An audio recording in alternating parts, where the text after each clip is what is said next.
sabia? Você sabe mais ou menos o tamanho do átomo do seu corpo? Proporcionalmente, que a ciência já chegou a várias controvérsias na linha da física quântica ainda, mas eles já chegaram na seguinte situação. Vamos imaginar no colégio, na faculdade, você tem o seu corpo, os órgãos, né? O seu sistema digestório, o seu sistema urinário, coração, circulatório e o seu órgão, os órgãos, o principal órgão maior é a pele humana, ok? Até aí? Cursinho, vamos lembrar de lá.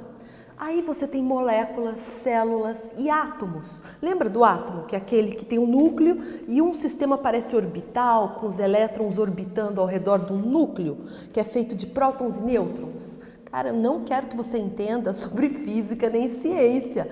Isso é você, só para você começar a entender a base do que é uma resultante vibracional. Ok? Então vamos lá, no átomo. Tem aquela bolinha no meio, um sistema orbital. O seu corpo tem, o meu corpo tem. E aí, que tamanho mais ou menos é o átomo do seu corpo? Lembrando que a massa, prótons e nêutrons é massa, é o núcleo desse átomo. E em volta você tem elétrons orbitando com cargas positiva e negativa que são energias, energia. E eles podem saltar de uma órbita para outra, liberar ou absorver energia. Errado. A física quântica já diz que hoje eles estão estudando o comportamento dos elétrons, que eles não seguem uma trajetória. Eles estão numa órbita, desaparecem, aparecem numa outra órbita sem nenhuma trajetória pré-estabelecida ou conhecida. Ok? Vou beber uma aguinha. Isso é muito legal. Isso todo mundo devia saber na escola. Na verdade, a gente deveria começar na escola a aprender muitas coisas sobre o nosso ser, que é a nossa resultante vibracional, como eu chamo, ou o nosso ser multidimensional, como muitas pessoas chamam. E aí, que tamanho que é o seu átomo? Vamos lá, quem sabe? Essa parte é muito legal. E aí você vai ver que o seu átomo, proporcionalmente, e há controvérsias aí, mas proporcionalmente, imagina o campo do Maracanã de futebol e coloca a bola de futebol no meio do gramado. Amigo, esse é o tamanho do nosso átomo, proporcionalmente. A bolinha são prótons e nêutrons e o resto, até a última arquibancada, é energia. Agora, vem comigo. Presta muito atenção no que eu vou te falar. Eles estão estudando e estão vendo que, se juntarem todos os núcleos dos átomos do nosso corpo, não enche uma cabecinha de alfinete. Você vai falar, Marta, eu sou um buraco, eu sou um monte de buraco. Aquilo é massa. Não enche uma cabecinha de alfinete, eu sou um monte de... Não, meu amigo, você é energia. Você é energia. E essa notícia é ótima, é tudo de bom. Sabe por quê? Porque você é tão poderoso, mas tão poderoso, que você tem o controle de tudo que acontece na sua vida.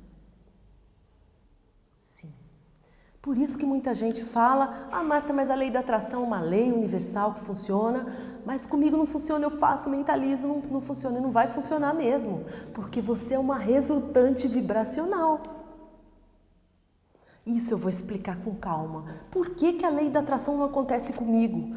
Porque as situações da minha vida parecem que se repetem. Eu tenho um relacionamento, termino, de repente aparece um outro relacionamento, que eu vou querer uma vida nova, completamente diferente, acontece a mesma coisa, o mesmo padrão se repete. Por que isso está acontecendo na minha vida? Por que esses autoajudas aí que todo mundo fala comigo não funciona? Então, nós vamos conversar muito sobre essas perguntas. O que tem de vida passada? O que é vida passada? O que é essa resultante vibracional? Primeiro, por que o nosso pensamento é tão poderoso? Por que as nossas emoções são muito poderosas? Por que você não percebe quando você passa numa rua e se você está chovendo e passa um caminhão e joga uma lama em cima de você, você vai tomar banho, vai trocar de roupa e aquela roupa às vezes você vai jogar até fora. Mas, se você tem emoções, se você passa raiva, irritação, contrariedade, frustração, tristeza, você não vê o quanto isso suja o seu corpo e você não limpa.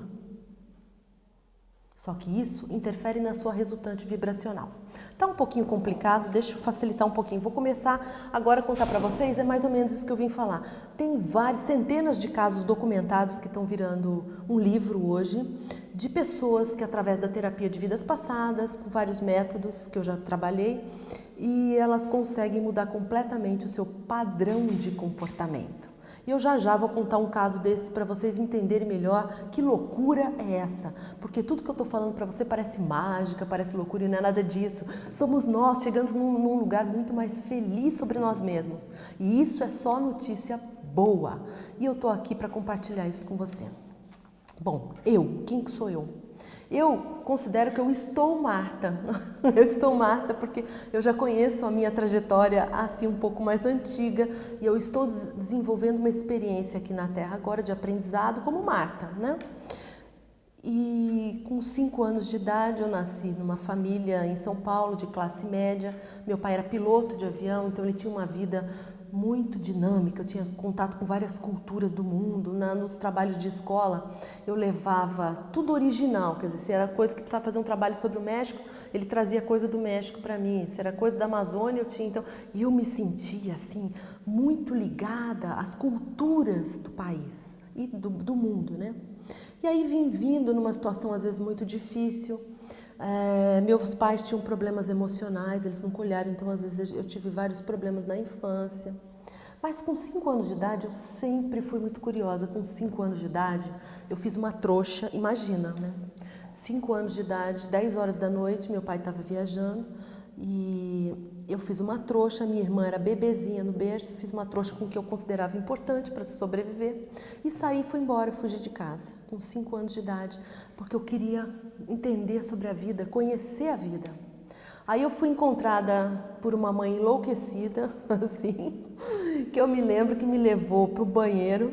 Eu estava no meio da rua, longe, naquela época não tinha rua, a rua não era asfaltada ali perto do aeroporto em São Paulo, e eu estava indo embora. E ela me achou tremendo. Eu lembro que ela tirou um chinelo havaiana, daqueles, como quando começou a havaiana, que ele era todo azul embaixo e branco em cima. Engraçado, sentou numa banheira branca, daquelas bem antigas, olhava para mim, tremia e não sabia, eu não sei se eu te bato ou se eu te abraço, chorando, né, compulsivamente.